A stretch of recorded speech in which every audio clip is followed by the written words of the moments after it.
MLA గారు చేస్తున్నటువంటి అరాచకాలపైన పేదవాడిని ఏ రకంగా వెంటాడుతున్నారో వీళ్ళ యొక్క ఆస్తులు విలువలు పెంచుకోవటానికి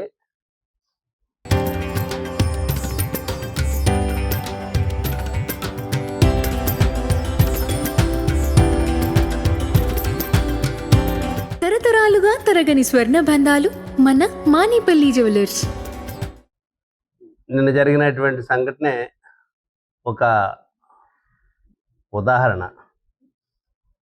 ఎక్కడో కాలాగొట్టు మీద ఉన్నటువంటి ఇల్లు తీసేయడానికి, పెద్ద కాళ్ళ దగ్గర ఇల్లు తీసేయడానికి దుర్మార్గమైనటువంటి ఆలోచన చేసి ఇప్పటి నుంచో ప్రయత్నం చేస్తున్నటువంటి విషయాలు ఈ పట్టణ ప్రజలందరికీ తెలుసు. గతంలో ఒకసారి ప్రయత్నం చేసి వాళ్ళకి ఏదైతే పొలాలు ఉన్నాయో వాటిని మెయిన్ రోడ్డు మీద తీసుకురావడం కోసం అప్పట్లోనే ప్రయత్నం చేశారు. మరి అనేక సందర్భాలుగా మేము వైఎస్ఆర్ పార్టీ తరఫుని వాళ్ళకి అండదండగుంటూ ఆపించడం కోసం ఇప్పటి నుంచో ప్రయత్నం చేశాం. అయితే ఈరోజు పుష్కరాలు అనేటువంటి ఒక కార్యక్రమాన్ని పెట్టి పుష్కరాల కోసం, పుష్కరాల అభివృద్ధిలో భాగంగా ఇది తీసేస్తున్నాం అని చెప్పేసి చెప్తున్నారు. అంటే పుష్కరాలు గోదావరికి పుష్కరాలా, కాలగొట్టికి పుష్కరాలా ఏమో అర్థం కావట్లేదు. పుష్కరాలు అనేటువంటి గోదావరి పుష్కరాలు పేరే గోదావరి పుష్కరాలు అనేటువంటిది పేరు. ఆ గోదావరి పుష్కరాలకు సంబంధించినటువంటి అభివృద్ధి కార్యక్రమాలు చేస్తున్నాం అని చెప్పేసి ఇక్కడ ఉన్నటువంటి కాలగొట్టిని ఈ పాకలు అవి తీసేయటం అనేటువంటిది ఏ విధమైనటువంటి న్యాయం? అది వాళ్ళు ఇల్లు లేక చిన్న చిన్న పాకలు వేసుకుని, కొంతమంది రూపాయి కూడబెట్టుకుని ఏదో కట్టుకుని ఉంటున్నారు. అక్కడ నుంచి అక్కడ ఇళ్ళలో పాచి పని చేసుకోవటం, హోటల్లో పని చేసుకోవటం, ఈ విధమైనటువంటి పనులు చేసుకుని జీవనోపాధి సాధిస్తున్నటువంటి వాళ్ళ మీద మీరు ఇంత కక్ష కట్టి చేయటం అనేటువంటిది చాలా దుర్మార్గమైనటువంటి విషయం. ఇక్కడ కమిషనర్ అడుగుతున్నాను నేను, కమిషనర్ గారు, అది ఇరిగేషన్కి సంబంధించిన అన్నారు కదా, ఇరిగేషన్ దాంట్లో ఇరిగేషన్ డిపార్ట్మెంట్కి ఉంటే మరి మీ మున్సిపాలిటీ ఇంత దమనకాండ చేయవలసినటువంటి అవసరం ఏమొచ్చిందో మాకైతే ఏం అర్థం కావట్లేదు. ఇరిగేషన్కి సంబంధించిన వాళ్ళు ఒకళ్ళు ఇద్దరు వచ్చి నుంచోవచ్చు అక్కడ.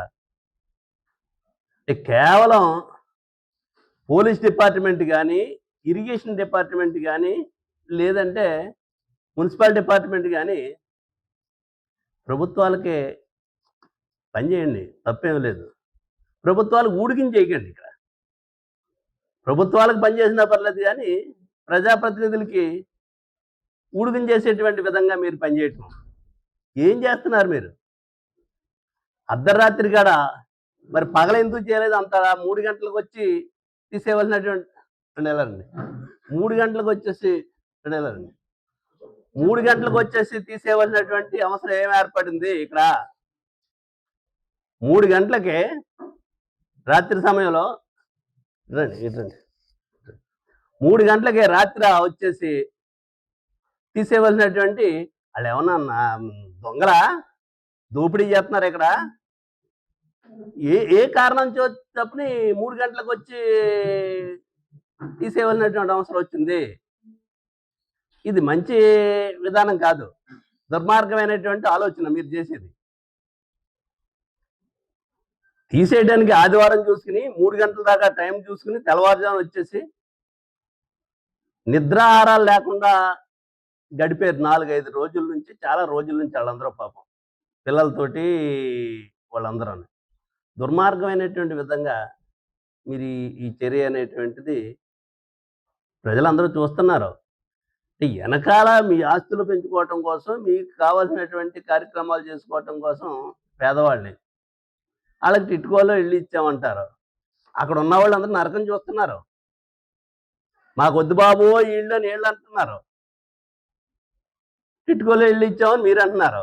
అక్కడ ఉన్న వాళ్ళకి నీళ్ళు లేవు, ఉండటానికి లేదు, అనేక రకాలైనటువంటి పద్ధతి. ఆ ఇళ్ళు ఇచ్చి దాంట్లో హ్యాండ్ ఓవర్ చేసిందంతా నేను ఉండగానే చేసాం. మా ప్రభుత్వంలోనే చేసాం అయన్నీ. అయినప్పటికి కూడా ఇచ్చేటప్పుడు కూడా చెప్పాం, మీరు గుర్తుపెట్టుకోండి. అదేదో గొప్ప కార్యక్రమం అని చెప్పలేదు. ఆళ్ళు కట్టారు కాబట్టి మేము ఇస్తున్నాం. దీంట్లో మీకు నరకం కనపడతది. మీరు సుఖంగా ఉండటం కోసం మేము ఇవ్వట్లేదు అని చెప్పాను ఆ రోజుని. మళ్ళీ ఇంకోసారి చెప్తున్నాను ఇప్పుడు. అదే జగన్ గారి హయాంలో అయితే, రాజశేఖర రెడ్డి గారి హయాంలో అయితే స్థలం ఇచ్చి ఇల్లు కట్టారు వాళ్ళందరికీను. ఆ భవిష్యత్తులో భార్య పిల్లలు ఎవరన్నా కొడుకులో కోడళ్ళు ఉంటే పైనేసుకోవడానికి కూడా ఉపయోగపడేటువంటి విధంగా అక్కడ కార్యక్రమం చేశారు. మీరు ఈ టిట్కోలు ఇల్లు ఇచ్చామని చెప్పేసి ఇక్కడ మీ ఆస్తులు పెంచుకోవటం కోసం, మీరు ఈ కబ్జాలు చేయటం కోసం మీరు చేసేటువంటి ఆలోచనలు ఇయ్యి. దుర్మార్గమైనటువంటి చర్య. పోలీస్ అనేటువంటిది ఇదేమన్నా రౌడీల్లా ప్రవర్తిస్తారా మీరు? ఆ? చూద్దాం. మీరేమీ తొందరపడొద్దు. టైం వచ్చినప్పుడు దానికి సమాధానం ప్రజలు చెప్తారు మీకు. ఇవన్నీ చాలా చూసి వచ్చినాయి. ప్రభుత్వాలు శాశ్వతంగా ఉంటాయనుకోకండి. రాత్రి ఉంటుంది, పగల ఉంటుంది. ఈ పగలే శాశ్వతంగా ఉంటుందని అనుకుంటే మాత్రం అది మీ మూర్ఖత్వం. అధికారులందరికీ నేను మనవి చేస్తున్నాను, ప్రభుత్వానికి పనిచేయండి, ఎవ్వరూ ఇబ్బంది పడరు. ప్రభుత్వాలకి ఊడిగం చేయొద్దు మనం ప్రజలకి. మీరు మీ నాయకులు చెప్పినట్టో లేకపోతే ఇక్కడ ఉన్నటువంటి ఎమ్మెల్యేలు చెప్పినట్టో, లేకపోతే మీ రెడ్ బుక్ రాజ్యాంగాన్ని అమలు జరుపుతున్నారు. ఇక్కడ అంబేద్కర్ రాజ్యాంగాన్ని తొక్కేశారు మీరు. రెడ్ బుక్ రాజ్యాంగాన్ని అమలు జరుపుతున్నారు మీరు. ఏ విధమైనటువంటి సమాధానం చెప్పాలనుకున్నారు ప్రజలకి? రాష్ట్రం అంతా కూడా చూస్తున్నారు మీరు చేసేటువంటి అరాచకాలు. వాళ్ళకి టైం ఇచ్చి అర్ధరాత్రి గారు 3 గంటలకు వచ్చి 4 గంటలకు వచ్చి తీసేస్తారా? తీసేమని నోటీసులు ఇస్తే ఇవ్వచ్చు. అంత అవసరం ఉంది. మీరు పుష్కరాల పేరుతోటి గ్రాంట్లు తెచ్చేసామంటున్నారు. పుష్కరాల పేరుతో చెప్పేసి అమాయకులందరినీ లేపేసి అక్కడ పుష్కరాలు ఎక్కడో గోదావరికి వచ్చినటువంటి పుష్కరాలు పట్టుకొచ్చి ఇక్కడ చూపించి మీరు మీ సొంత ఆస్తుల్ని విలువలు పెంచుకోవడం కోసం చేసేటువంటి దుర్మార్గమైనటువంటి ఆలోచనలు ఇవి. మీకు ప్రజలు గమనిస్తున్నారు ఇవన్నీ. ఎన్ని ఆక్రమణలు ఇళ్ళు ఉన్నాయి ఈ ఊళ్ళోని, ఎన్నాటిని తొలగించారు మీరు? ఇరిగేషన్ డిపార్ట్మెంట్ మీద అనేక సార్లు అడిగితే వాళ్ళకి పర్మిషన్లు ఎవరు? ఇరిగేషన్ డిపార్ట్మెంట్ పర్మిషన్ లేకుండా కట్టి లేవా? మున్సిపాలిటీ పక్కన ఉన్నటువంటి ఎక్కడ కట్టారు? మున్సిపాలిటీ పక్కన ఉన్నాయన్నీ, మున్సిపల్ ఆఫీస్ పక్కనే కళ్ళు మూసిపోయి ఉన్నారా? మీరు నిద్రపోతున్నారా? సారాలు ఏర్లైపోతున్నాయి బ్రాంతి షాపులు మున్సిపల్ ఆఫీస్ పక్కనే. కనపట్టలేదు మీకు? మున్సిపల్ కౌన్సిల్లో కూడా తీర్మానం చేస్తాం అనేక సార్లు మనం. ఏంటి దహదానే? ఇంత దుర్మార్గమైనటువంటి విధంగా మీరు ప్రవర్తించేటువంటి దానికి మా కంప్లైంట్ ఇవ్వండి. యాక్చువల్ కంప్లైంట్ ఇచ్చినటువంటి మున్సిపాలిటీలో కంప్లైంట్ ఇచ్చారు, మున్సిపాలిటీలో తీర్మానాలు చేశారు. ఏం చేశారు మీరు? వీళ్ళు ఏదో కోర్టుకెళ్ళి ఆర్డర్ తెచ్చుకుంటే దాన్ని ఆగమేఘాల మీద కౌంటర్లు వేసేసి ఇది క్లియర్ చేయించేసానని చెప్తున్నారు కదా. పక్కన ఉన్నటువంటిది మున్సిపల్ ఆఫీసుకు సంబంధించినటువంటి మరి వాటర్ వర్క్స్కి సంబంధించినటువంటి స్థలాన్ని 18 ఎకరాల భూమిని ఆ రోజు కృష్ణార్జున చౌదరి గారు ఉండగా వాటర్ వర్క్స్ తీసుకొచ్చి కట్టించారు. మీరు ఒక్కటి గుర్తుపెట్టుకోండి, అది మున్సిపాలిటీకి డబ్బు కట్టి ఆ స్థలాన్ని మున్సిపాలిటీ ల్యాండ్ ఎక్విజిషన్ చేసింది వాటర్ వర్క్స్ కోసం. ఆ స్థలాన్ని కాపాడుకోవాల్సినటువంటి బాధ్యత మీకు లేదా? అదే స్థలాన్ని గతంలో కబ్జా చేస్తే వైఎస్ఆర్ ప్రభుత్వం ఉండగా, ప్రభుత్వం అధికారంలో ఉండగా ఎక్కడికైతే కబ్జా చేస్తారో అదంతా విడదీయించి కాంపౌండ్ వాళ్ళు కూడా కట్టించాం. ప్రభుత్వం మారిన తర్వాత ఆ కాంపౌండ్ వాళ్ళు పడగొట్టేసి కబ్జా చేశారు. సుమారు 25 సెంట్లు, దాని వాల్యూ వచ్చి 5 కోట్లు చేస్తుంది. మీరు కనపట్టలేదా? అదేంటని అడిగితే అనేక సార్లు కోర్టులో ఉంది కదా అని అంటారు. కోర్టుకి వెళ్ళొచ్చానండి మొన్న అని చెప్తున్నారు మీరు, ఎన్నిసార్లు చెప్పినా అని. ఈ దుర్మార్గమైనటువంటి విధానాలు. మీరు మున్సిపల్ కమిషనర్గా మీరు ఎవడన్నా అమాయకుడు ఎవడన్నా పాకలేసుకున్నా పర్మిషన్ లేకుండా ఇల్లు కట్టుకున్నా అక్కడ మీరు దమనకాండ చేస్తున్నారు వెళ్ళిపోయి. ఎక్కడో డాక్టర్ కట్టుకుంటే ఆ డాక్టర్ ఇల్లు హాస్పిటల్లో కిందంతా పర్మిషన్ తోటి కట్టుకున్నారు. పర్మిషన్ లేకుండా పైన ఎత్తడానికి కూడగొట్టేశారు. అలాంటిది మున్సిపల్ తలాల్లో 3 అంతస్తులు వేసి కట్టేస్తుంటే కళ్ళు మూసిపోయినారు మీరు, కనపట్లేదు మీకు? ఎక్కడో చూపించంటే చూపించి వస్తే కొట్టేస్తావు, నువ్వు వచ్చేసి నేను చూపెడతా వచ్చి, ఎవరేమనుకున్న పర్లేదు నేను వచ్చి చూపెడతాను. మన స్థలంలో ఏ విధమైనటువంటి పర్మిషన్ లేకుండా, మున్సిపల్ తీర్మానాలు లేకుండా స్థలాన్ని మీరు కళ్ళు మూసుకుని కూర్చుంటే కట్టేశారు. మెయిన్ రోడ్డులోనే, రోడ్డు పక్కనే కట్టేశారు. 3 అంతస్తులు వేసి కట్టేశారు. కనపట్లేదా మీకు? ఎక్కడనేటువంటిది కమిషనర్ వచ్చి చెప్పి చూపిస్తాను, తీసుకెళ్తాను నేను అన్నాను కదా. అనుమానం నాకేం మొహటం లేదు. ఎక్కడైనా అడగమని కమిషనర్ నేను వచ్చి తీసుకెళ్ళి చూపెడతాను. లేదు మున్సిపాలిటీది కాదని చెప్పాను అక్కడికి వచ్చిన తర్వాత. ఈ రకమైనటువంటి పరిపాలన ఇక్కడ చేస్తున్నారు. ఎంతకాలమో సాగదు ఇది. ప్రజల ఆగ్రహానికి ఎవడో అతీతుడు కాదు. ఈ దుర్మార్గాన్ని ఎంతో కాలం సాగదు. ఇంకా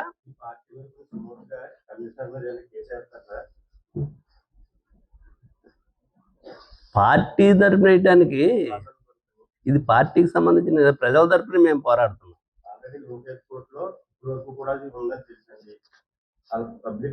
లోకేష్ కోర్టు ఏంటి?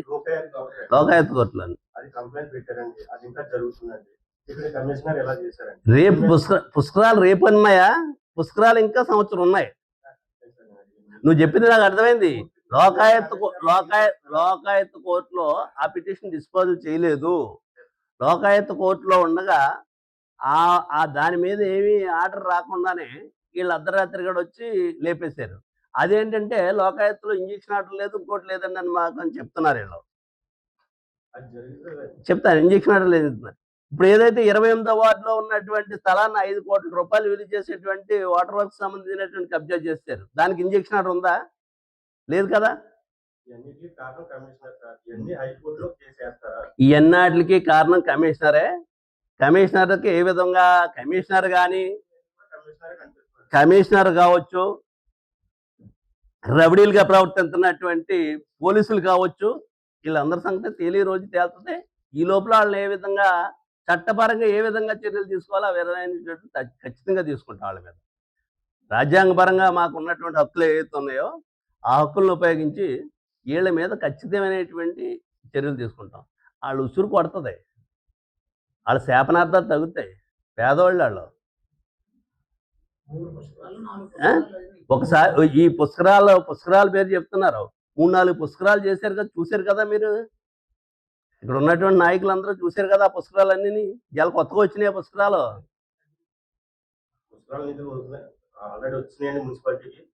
వచ్చినాయో ఏమైనాయో, పుష్కరాల నిధులు రావటం అనేటువంటిది ఇక్కడ ముఖ్యం కాదు. బడ్జెట్ లేదు, ఏమీ లేదు. వాళ్ళు ఇష్టం వచ్చినట్టు చేస్తారండి. అధికారం ఉంది వాళ్ళ దగ్గర. ప్రజలు మోసపోయి అధికారం ఇచ్చారు. వీళ్ళ మాయ మాటలు నమ్మి అధికారం ఇచ్చారు.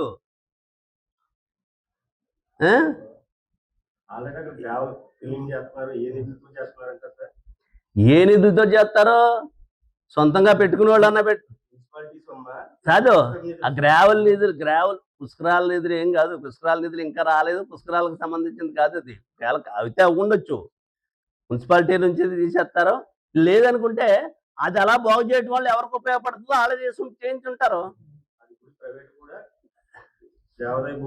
దేవాదాయ భూమి కాదు అది మొత్తం ఇరిగేషన్ అని మీరే చెప్తున్నారు కదా. ఇరిగేషన్ అని మీరంటే మున్సిపాలిటీ చెప్తుంది ఇరిగేషన్ అని. ఇరిగేషన్ దాంట్లో కట్టినటువంటి దాంట్లో మున్సిపాలిటీకి ఏం సంబంధం మరి అలాగనుకుంటేని? అంటే ఇక్కడ ఉన్నటువంటి ఎమ్మెల్యేల యొక్క కనుసన్నల్లో మీరు నడుస్తున్నారు. మేము కూడా అధికారం చేసాం చాలా రోజులు. చాలా మొన్నటిదాకా మేము కూడా ఉన్నాం. దుర్మార్గమైనటువంటి విధంగా ఈ రకమైనటువంటి చర్యలు తీసుకున్నటువంటి పరిస్థితులు లేవు. ఆళ్ళు పేదోళ్ళు. కూలి పని చేసుకుంటున్నారు. ఎవడో ఒకళ్ళు ఇంట్లో అంట్లు తోముకుంటేనే గాని ఆళ్ళ కుటుంబాలు ఎళ్ళే పరిస్థితి లేదు. టిట్కో ఇళ్ళు అంటున్నారు. అక్కడ నేను ఇదివరకే చెప్పాను. అక్కడ నరకం కనపడుతుంది ఆళ్ళందరికీ. ఆ టిట్కోలో ఇళ్ళలో ఉన్న వాళ్ళందరికీని. ప్రజలు మోసం చేసి నీకు 15, నీకు 15, నీకు 15 అని రైతులకు చెప్పి, లేతే విద్యార్థులకు చెప్పి, యువతకు చెప్పి అనేక మోసాలు చేశారు. మీ రెడ్ బుక్ రాజ్యాంగాన్ని నడిపిస్తున్నారు. నిన్న కాక మొన్న అసెంబ్లీలో చూసాం మనం. ఇన్నెందుకు మా నాయకుడు జగన్మోహన్ రెడ్డి గారు చెప్పాడు ఒక మాట. ఏదైతే ఏపీబీఎస్సీ మీద గతంలో జరిగినప్పుడు అవకతవకలు జరిగినాయి అని చెప్పారు కదా మీరు. దాన్ని ఈవేళ మళ్ళీ ఆయన మొన్న చెప్పాడు. మీకు చిత్తశుద్ధి అనేటువంటిది ఉంటే, మీకు ధైర్యం ఉంటే డీఎస్సీ మీద అలాగే ఏపీబీఎస్సీ మీద రెండాటిని కూడా కేంద్ర దర్యాప్తు సంస్థ అయినటువంటి సిబిఐకి పంపించండి, సిబిఐ ఎంక్వైరీ చేయించండి అని చెప్పాడు కదా ఆయన. చేయించాలి కదా. ఎందుకు చేయలేకపోతున్నారు మీరు ఆ పని? అంటే మీరు ఎంత అవినీతి చేశారో డీఎస్సీలో అనేటువంటిది ప్రజలకు అర్థమవుతుంది. రెండు కూడా విచారణ జరిగితేని. జగన్మోహన్ రెడ్డి మీద బురద జల్లటానికి చేసేటువంటి ప్రయత్నం అనేటువంటిది కనపడుతుంది కదా. మీకు నిజాయితీ ఉండుంటే, మీరు నిజాయితీగా డీఎస్సీ చేసామంటే, రెండాట్ల మీద డీఎస్సీ గతంలో జగన్మోహన్ రెడ్డి గారి టైంలో జరిగినటువంటి ఏపీబీఎస్సీ మీద, ఈవేళ మీరు చేసినటువంటి దీని మీద కూడా సిబిఐ ఎంక్వైరీ చేయండి డీఎస్సీ మీదనే. దేశం కోసం పనిచేసినటువంటి ప్రపంచ దేశాల్లో గుర్తింపు పొందినటువంటి పివి సింధు లాంటి వాళ్ళని తీసుకొచ్చి ఇక్కడ ఉన్నటువంటి స్పోర్ట్స్ కోటా అనేటువంటిది చెప్తారు. ఇవన్నీ తేల్తాయి. మీరు దీనికి సిద్ధమైతే చెప్పండి. అసెంబ్లీలో చెప్తున్నారు కదా, సవాల్ చేస్తున్నారు కదా జగన్మోహన్ రెడ్డిని రమ్మని అసెంబ్లీకి అని చెప్పేసి. ఇంటా బయట సినిమా డైలాగులు చెప్పారు. ఎక్కడైనా సరే ప్లేసు డేటు మీరు నిర్ణయించండి వస్తున్నానని చెప్పారు కదా. ఎవరో బస్తీ మీద సవాల్ చేయక్కర్వద్దు. మీ దగ్గర ఉన్నటువంటి అధికారాన్ని ఉపయోగించి జగన్మోహన్ రెడ్డి అవినీతి చేసాడు అంటున్నారు కాబట్టి ఆ పిఎస్సి మీద ఈరోజు మీరు చేసినటువంటి డిఎస్సి మీద రెండాటిని కూడా సిబిఐ ఎంక్వైరీకి పంపించండి. అది చేయరు మీరు. చేయబడడానికి గల కారణం ఏంటో చెప్పండి ప్రజలకి. సిగ్గులేనటువంటి విధంగా విధానాలు చేసి మీరు రెడ్ బుక్ రాజ్యాంగాన్ని అమలు జరుపుతున్నారు. ఏది ఏమైనప్పటికీ నిన్న జరిగినటువంటిది చాలా ఘోరమైనటువంటి విషయం. మీరు ఏదైనా ప్రెస్ మీట్ పెట్టుకోండి, ఏదైనా మాట్లాడుకోండి. కానీ నిరుపేదలుగా ఉన్నటువంటి వాళ్ళని, పూటగా కూలి పని చేసుకుంటే కానీ పూట గడవనటువంటి వాళ్ళని రోడ్డు మీద పడేయటం అనేటువంటి అవసరం అయితే తీసేయచ్చు. ప్రభుత్వానికి అవసరం అయితే సొంత స్థలాలు కూడా తీసుకునేటువంటి సందర్భాలు ఉన్నాయి. ఇదంత అవసరమా?